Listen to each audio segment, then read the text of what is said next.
C'était moi. J'étais jalouse de toi depuis notre enfance. C'est moi qui ai renversé l'huile sur toi, il y a des années.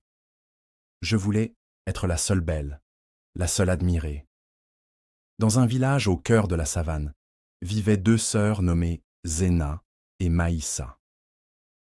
Zéna, l'aînée, était une jeune femme d'une beauté ensorcelante, aux tresses fins et aux yeux perçants. Sa voix, douce et mélodieuse, faisait frissonner tous ceux qui l'entendaient chanter. Maïssa, elle, était d'apparence modeste, marquée par des cicatrices profondes sur le visage et sur son corps. Ces cicatrices n'étaient pas le fruit du hasard. Petite, Maïssa avait été victime d'un terrible accident. Un soir, alors qu'elle jouait près du feu, une marmite remplie d'huile bouillante s'était renversée sur son visage et a coulé sur son corps. Sa peau en avait été brûlée et son apparence en fut à jamais changée. Les villageois admiraient Zéna, lui offrant présents et compliments, tandis que Maïssa était souvent oubliée. Leur mère elle-même traitait ses filles différemment. Maïssa était toujours celle qui est chargée des tâches les plus difficiles de la maison. Chaque fois qu'un visiteur arrivait, elle demandait à Maïssa de rester à l'intérieur, cachée dans l'ombre. Au fil du temps, Zéna devint arrogante. Convaincue de sa supériorité, elle refusait d'être vue en compagnie de sa sœur. Elle évitait Maïssa et la regardait avec mépris, comme si sa simple présence la salissait. Maïssa souffrait en silence. Chaque nuit, elle priait, demandant à Dieu de lui accorder un miracle.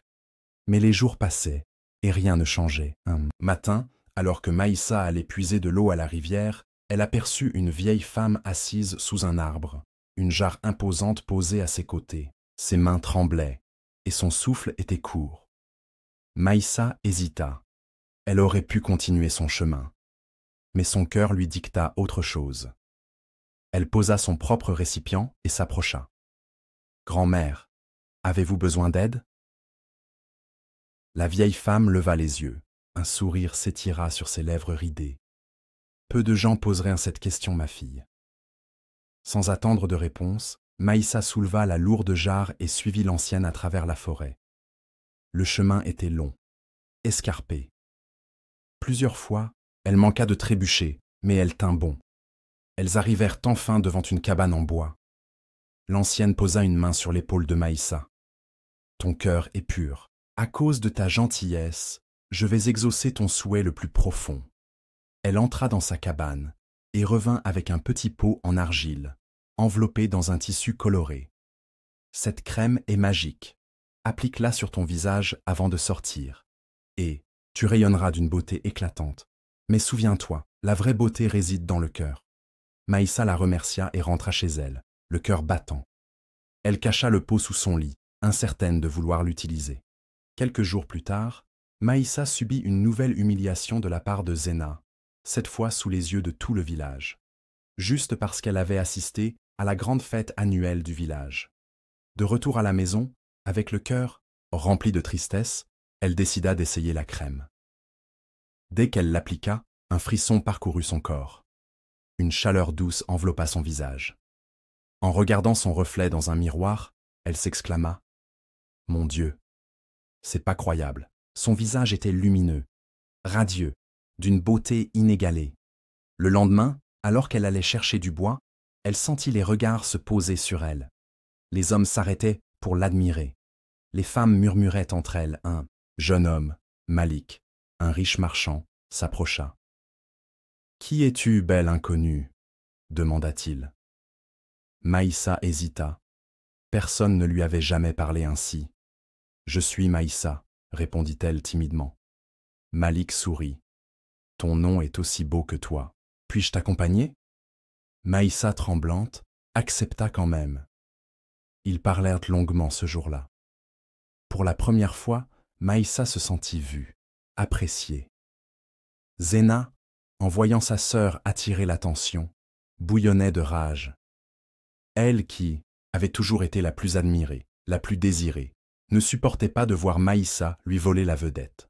Un soir, elle décida d'espionner sa sœur. À travers la fente de la porte, elle la vit sortir le pot de crème et l'appliquer sur son visage. Son cœur se serra. « Voilà donc son secret » murmura-t-elle.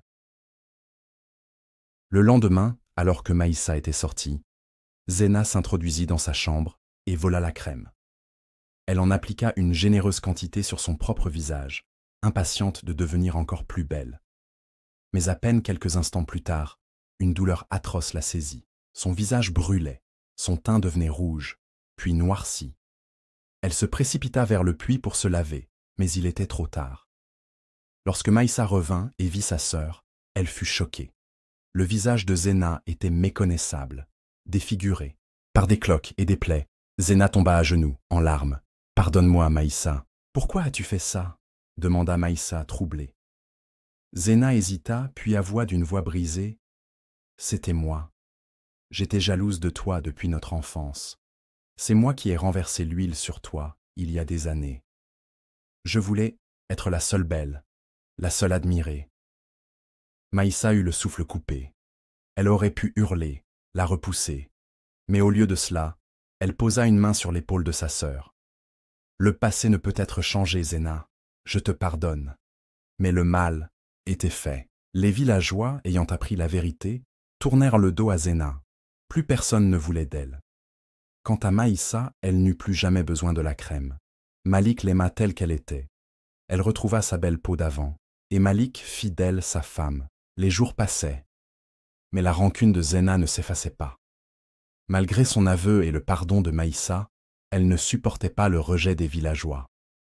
Elle repensait sans cesse à sa vie d'avant, où les hommes se pressaient pour lui, offrir cadeaux et éloges. Aujourd'hui, elle n'était plus qu'une ombre méprisée, une femme à qui l'on tournait le dos avec dégoût. Mais ce qui l'obsédait le plus, c'était Maïssa. Sa sœur, autrefois méprisée, vivait désormais la vie dont elle avait toujours rêvé. Un homme fortuné, Malik, l'aimait d'un amour sincère. Il la couvrait d'attention, la protégeait, la chérissait. Partout où Maïssa passait, elle était accueillie avec admiration et respect. Cette injustice consumait Zena de l'intérieur. Si un miracle a été possible pour elle, il peut l'être pour moi aussi, se disait-elle sans cesse. Cette pensée l'obsédait jour et nuit. Il lui fallait retrouver cette crème magique, peu importe le prix. Un soir, Zena se glissa discrètement dans la maison de Maïssa. Elle feignit la tristesse et lui demanda, la voix tremblante. « Sœur, comment as-tu fait? D'où venait cette crème qui t'a tant changé ?» Maïssa, touchée par ce qu'elle croyait être un sincère remords, lui répondit sans méfiance. « C'était un don d'une vieille femme que j'ai aidée autrefois. Et où vit-elle? Peut-être pourrais-je la remercier à mon tour, » lui demanda Zena. Maïssa secoua la tête en disant c'était dans la forêt. J'y suis retournée à plusieurs reprises, mais elle avait disparu. Peut-être n'était-elle qu'un ange envoyé pour moi ce jour-là. Ou peut-être qu'elle est partie à jamais. Zena fronça les sourcils, déçue, mais une idée germa aussitôt dans son esprit. Si cette vieille femme avait existé, alors il devait y en avoir d'autres comme elle. Des guérisseuses, des sages, des femmes qui connaissaient les secrets du monde invisible. Cette nuit-là, sans prévenir personne, Zena quitta le village, marchant seule dans l'obscurité, déterminée à retrouver sa splendeur d'antan. Après plusieurs jours d'errance, épuisée et affamée, Zena tomba sur une cabane délabrée, cachée entre d'épaisses racines d'arbres. Une fumée noire s'échappait du toit, et une odeur étrange flottait dans l'air. Elle s'arrêta. Son instinct lui soufflait de fuir, mais son obsession pour sa beauté perdue l'empêchait de reculer. Elle frappa à la porte. Un bruit, de pas traînants, se fit entendre. La porte s'ouvrit lentement, révélant une femme à la peau fripée et aux yeux perçants, vêtue d'un vêtement déchiré. Son regard semblait sonder l'âme de Zena, comme si elle lisait ses pensées. « Que cherches-tu » demanda la femme d'une voix rauque. « Je veux retrouver ma beauté d'autrefois » répondit Zena, la voix tremblante. Un rictus s'étira sur le visage de la vieille femme. « C'est donc cela ?» Elle tourna les talons et entra dans la cabane sans un mot de plus. Zena hésita, puis la suivit. L'intérieur était sombre, éclairé seulement par des bougies vacillantes. Des bocaux remplis de liquides inconnus couvrirent les étagères.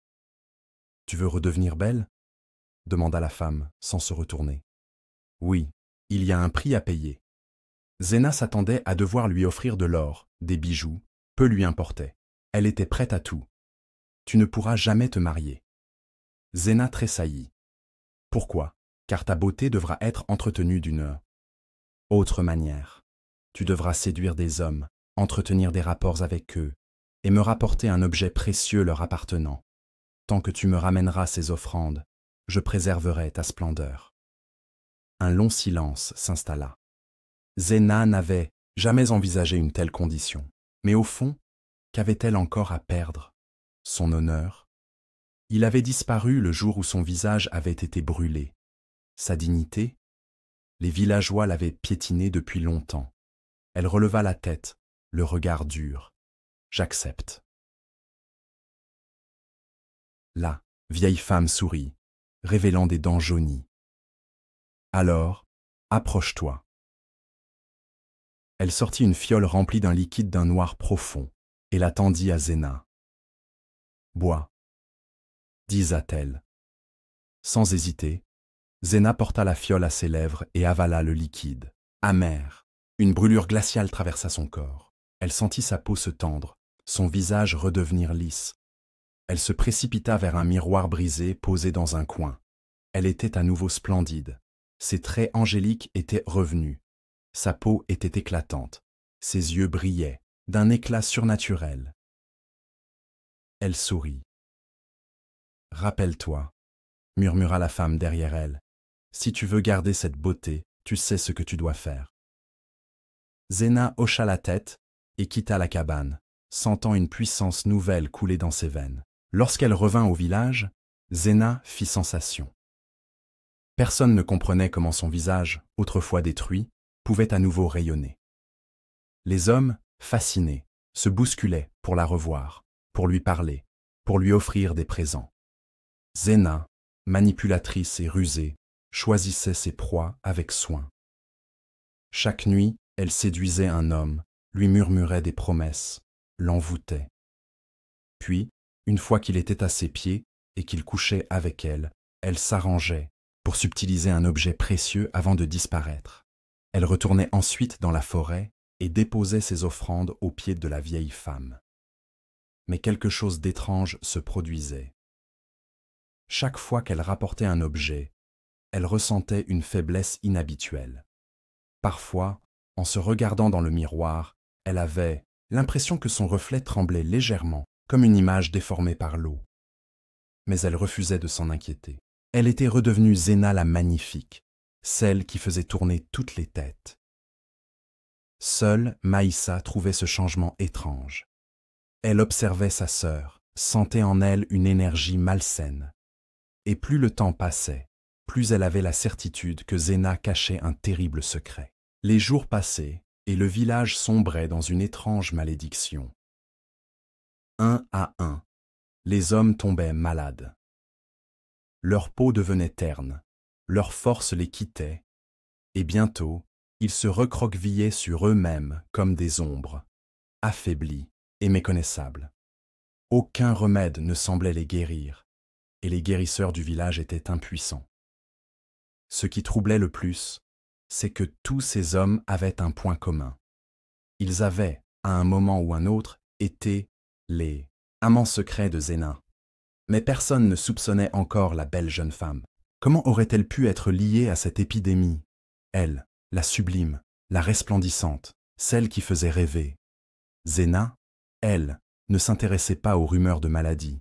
Elle ne voyait qu'une chose, son reflet, toujours magnifique. Obsédée par sa beauté et la peur de la perdre, elle multipliait ses conquêtes, séduisant toujours plus d'hommes, sans jamais se soucier des conséquences.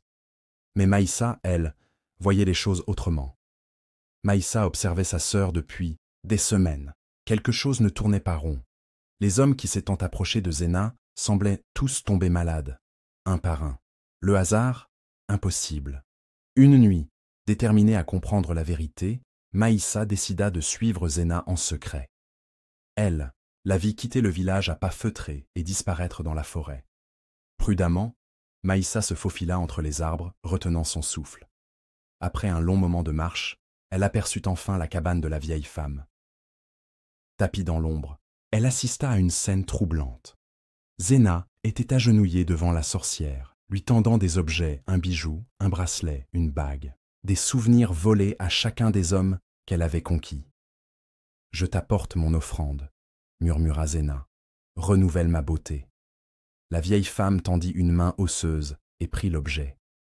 Un sourire froid étira ses lèvres ridées. « Tu tiens, donc tends à ton apparence, mais sache-le toujours que cette beauté a un prix. » Maïssa eut un frisson. Tout était désormais clair. C'était Zéna. Elle était la cause du malheur des hommes du village. Elle les vidait de leur force, les réduisait à l'état d'ombre, pour nourrir sa propre splendeur. Le cœur battant, Maïssa rentra au village, bouleversée. Le lendemain, elle alla confronter sa sœur. « Zéna, je sais tout. » Zéna leva un sourcil, amusée. « De quoi tu parles? Tu sais tout sur quoi ?» répondit-elle en feignant l'innocence. « Le pacte que tu as fait avec cette vieille femme, tous ces hommes, tu les as condamnés. » Zéna éclata de rire. « Et où est ton problème là-dedans? Tu es jalouse, c'est ça? Jalouse parce que moi, j'ai enfin retrouvé ce qui m'avait été enlevé. » Elle s'approcha, les yeux brillants, de mépris. « Je t'interdis de te mêler de ma vie, Maïssa. Occupe-toi de ton Malik et laisse-moi tranquille. » Maïssa sentit une douleur au cœur. Sa sœur n'avait jamais changé. Tout son repentir d'avant n'était qu'un mensonge. Elle ferma les yeux et murmura. « Je prierai pour toi. » Zéna ricana et tourna les talons. Les jours passèrent et l'épidémie s'aggrava. Certains hommes mouraient dans leur sommeil, le corps aussi flétri qu'un arbre desséché. Mais Zéna ne s'arrêtait pas. Elle séduisait, elle manipulait, elle prenait ce qu'elle voulait. Son reflet était toujours éclatant, sa peau lumineuse. Jusqu'à ce qu'une nuit, alors qu'elle apportait une nouvelle offrande à la vieille femme, celle-ci leva la main et refusa l'objet. Ce n'est plus suffisant. Zéna frissonna. « Que veux-tu dire ?» La vieille femme sourit d'une manière effrayante. « Pour conserver ta beauté, il me faut un dernier sacrifice. » Elle la fixa droit dans les yeux. « Le cœur de Malik, ton beau-frère. » Zéna sentit un frisson glacé lui parcourir l'échine. « Le sait. »« Cœur de Malik ?» répéta-t-elle, les yeux écarquillés. Elle savait que ce serait difficile. Maïssa connaissait son secret. Et Malik était un homme intelligent, contrairement aux autres hommes qu'elle avait facilement manipulés. « N'y a-t-il pas une autre alternative ?» murmura-t-elle, la voix tremblante.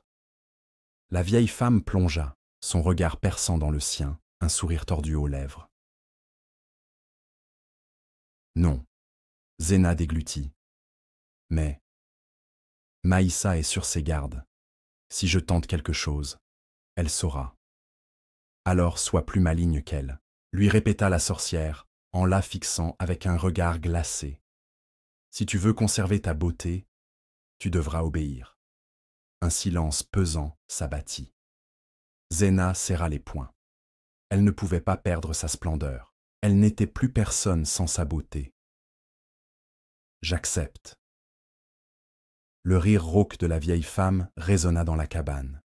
« Bien, tu sais ce qu'il te reste à faire. » Dès le lendemain, Zéna changea de stratégie.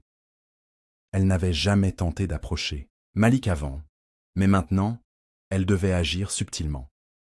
Elle commença à rendre visite à son commerce plus souvent. « Bonjour Malik, tu n'as pas trop de travail aujourd'hui ?» demandait-elle d'un ton doux, s'accoudant au comptoir, un sourire charmeur aux lèvres. Au début, Malik ne vit aucun mal dans ses visites. Après tout, elle était la sœur de Maïssa, et il la croyait sincère. Mais Maïssa, ayant remarqué ses visites, observait plus prudemment. Elle remarqua les regards appuyés de Zéna, sa façon de se rapprocher trop près de son mari, sa présence de plus en plus fréquente. Une nuit, elle se réveilla en larmes, le cœur lourd d'une douleur inexplicable. Elle venait encore de faire un rêve étrange. Dans ce rêve, elle pleurait, seule, devant une tombe anonyme. Comme si elle venait de perdre un être cher. Un frisson lui parcourut le dos. Elle comprit que ce n'était pas un simple cauchemar, c'était un avertissement. Le lendemain matin, Maïssa décida de parler à Malik. « Je ne sais pas pourquoi, mais j'ai un mauvais pressentiment sur Zena. Elle passe beaucoup trop de temps avec toi. » Malik sourit et lui caressa la main. « Maïssa, tu t'inquiètes pour rien. Zena a changé. Elle essaie sûrement juste de se rapprocher de nous. » Maïssa serra les dents. « Non, Malik, elle n'a pas changé. »« Qu'est-ce que tu veux dire ?» demanda-t-il, intrigué. Maïssa prit une profonde inspiration et lui révéla tout. Le pacte avec la sorcière, les sacrifices, les hommes maudits du village. Malik écarquilla les yeux, sous le choc. « Tu veux dire que ces hommes, c'est à cause d'elle ?» Oui. Il sentit un frisson glacé lui traverser la colonne vertébrale. « Et maintenant, elle me veut moi. » Maïssa hocha lentement la tête. « Elle ne s'arrêtera pas tant qu'elle ne t'aura pas eu. » Un silence lourd s'installa. Malik serra les poings. Il ne laissera jamais cette sorcière lui prendre la vie. « Je vais lui tendre un piège. » Le soir même, Malik fit semblant de ne rien savoir. Il attendit Zena devant son commerce, un sourire fin sur le visage. « Tu es encore là, Zena ?» Elle sourit, légèrement troublée par l'attention soudaine qu'il lui portait. « J'aime bien ta compagnie, Malik. Discuter avec toi me fait du bien, » murmura-t-elle en se rapprochant légèrement. C'était le moment. Elle devait l'attirer quelque part, le faire boire une décoction préparée par la vieille femme, et lui arracher le cœur. « Tu sais, Malik, je me demande parfois, » continua-t-elle, d'une voix douce. Elle plongea son regard profond dans le sien. « Si les choses avaient été différentes, peut-être aurions-nous été plus que de simples connaissances. » Elle posa délicatement une main sur son bras. Mais au moment où elle allait prononcer les mots ensorcelants pour l'amadouer, Malik recula brusquement. « Je sais ce que tu fais, Zena. » Le visage de Zena se figea. « Quoi ?»« Je sais tout. » Son cœur se mit à battre violemment. « Tu crois que tu peux me manipuler comme tous les autres? Tu crois que je vais tomber dans ton piège ?» La panique envahit Zena. Il savait. Elle jeta un regard vers la forêt. Elle devait fuir. Mais avant qu'elle ne puisse faire un pas, Maïssa apparut. « C'est terminé, Zena.